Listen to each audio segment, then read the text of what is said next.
Welcome to this week's press conference, previewing our rivalry game with Kent State on Saturday at noon. Coach, if you'd make an opening statement on heading into this week's game. Yeah, certainly, disappointed in the outcome of the Central Michigan game. 3 games in a row now. We've been, one drive away from having an opportunity to win a conference game and haven't been able to finish.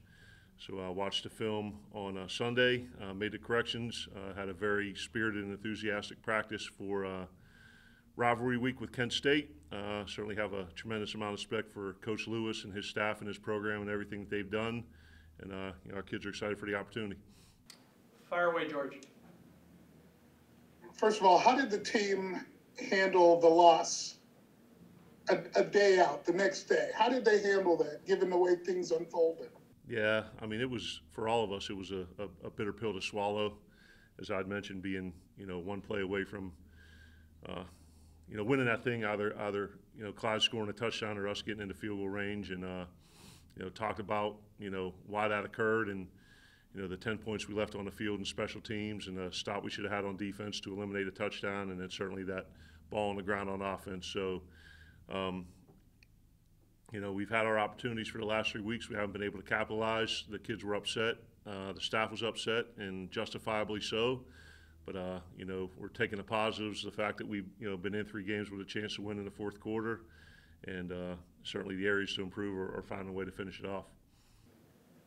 You're not worried about any residual after effects, that game sticking with them? Because you've done a good job of making sure week to week that it really hasn't. They've always come out the following week and played competitively. Yeah, we try our best to compartmentalize and stick with our process. We talk about the 3 phases of victory being preparation, effort, and execution. And I forget who said it, but maybe it might have been Job when he said, you can't let the same game beat you twice. And, we're going to work our best to avoid that. And then certainly, the incentive of heading into Wagon Wheel Week in a rivalry game, helps, lessen the blow and the sting of this loss a little bit. You mentioned the possibility of winning that game by touchdown.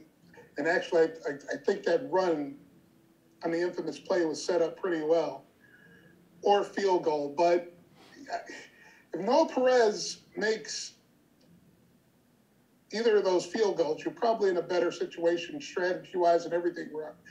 Do you chalk missing 2 field goals as a freshman up to just growing pains, or what? Is there an issue there? We got to make them, so that's first and foremost. Was a little bit of a swirling wind that day. Central Michigan missed their field goal attempt down at that end as well. And then certainly, them, getting the fake converting for a first down, that's another 4 points off of the board right there, because they were certainly going to kick that field goal. But yes, we got to make those kicks. That's 10 points on special teams. But I think that is much. I don't know if it was as much as him being a freshman, because he had been consistent as it was in the conditions down in that end of the stadium. You mentioned after the game that your offensive line was pretty beat up. What's the status there? Yeah, they came in yesterday for mandatory treatment. I'll get an injury update here in about 15 minutes and see where we stand. But, Ronan Chambers, we were down to our 4th left tackle in that game. Gray, Daniels, Landers couldn't go. And then, Ronan came in and competed his tail off. Ryan Beckman was in because Baines went down. Played George's, Kilbane, and Robarge inside. And Nate Williams went the distance at right tackle. So, we're working hard. Number one, trying to find the right combination when everybody is healthy to run the ball better and protect. And then certainly when you have a bunch of different guys in and out there in a unit that thrives on chemistry, certainly a very big challenge for us. We had a Charles Omonkwa sighting, and he played fairly well Saturday. Are we going to see more of him? Absolutely. Charles is coming off a pretty significant lower body injury this past season. Worked hard to rehab. And like Ravante Holt, they both came back at the same time. So I think they were, finding their footing the first couple appearances. But, that's definitely the best Charles has played. Breaking up passes, had an opportunity for an interception there in the end zone, was physical in the run game. So excited that he's getting back to 100%. you have a unique perspective in that you coached at the University of Akron before. What insight do you give this team about playing against Kent this week? Yeah, I'm, not just, the 5 years I spent here from 4 to 8, and I think we won 4 of the 5. So know the feeling of, the wheel being set behind the goalpost and winning a game, and the excitement that goes along with, running down there and, having possession of that thing for a year, and the pride that comes along with that, with the schools being so close together, but also, having been in some other pretty big rivalry games too. So I think my experience here and the fact that we've had some success and not de-emphasizing this game, but emphasizing the importance of it and letting the kids know that it's not the only game on the schedule that matters, but it's definitely the most important one. So we've relayed that to them very clearly, number one, since January, and certainly at the beginning of this week.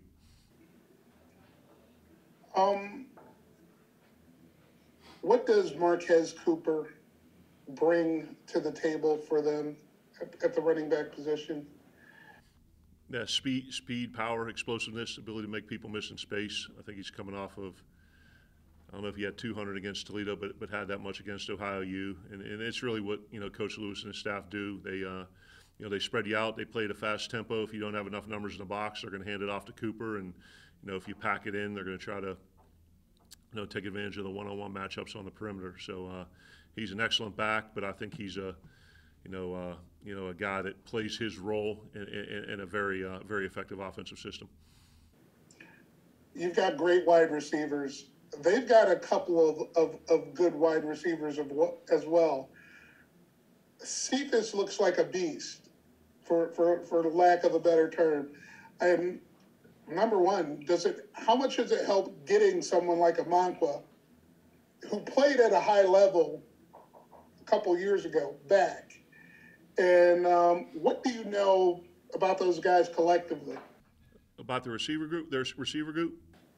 Well, specifically the top two, but yeah. Yeah, I mean they're long, they're fast, do a great job in one-on-one situations. And Cephas, I mean, he's a guy from my hometown, a guy from Penn Hills. Really wish we would have had an opportunity to recruit him, because I think he's a tremendous player. But it's going to be a great challenge for our defensive backs to play against a receiving corps of this caliber. And it's one, if you're a competitor and you're about the right things and you look forward to challenges, there's probably not a bigger one in this conference than the unit that Ken has.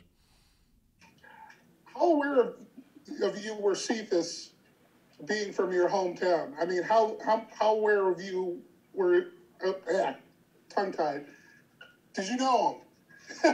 No, Did you know his skill level? No, I mean, I haven't been around the way for a minute, so I mean, I was on the West Coast there for a couple, and then down south for a few before that, and I'm not quite sure that he was on our board at either place. But certainly when we got here and you start going through the rosters of teams in the conference and guys that have been all conference or all American and who are making significant impacts, and you see, a guy, your rival, that's from your hometown, you certainly take note of that, and then you get to watching the film and you're like, God, this guy's pretty damn good.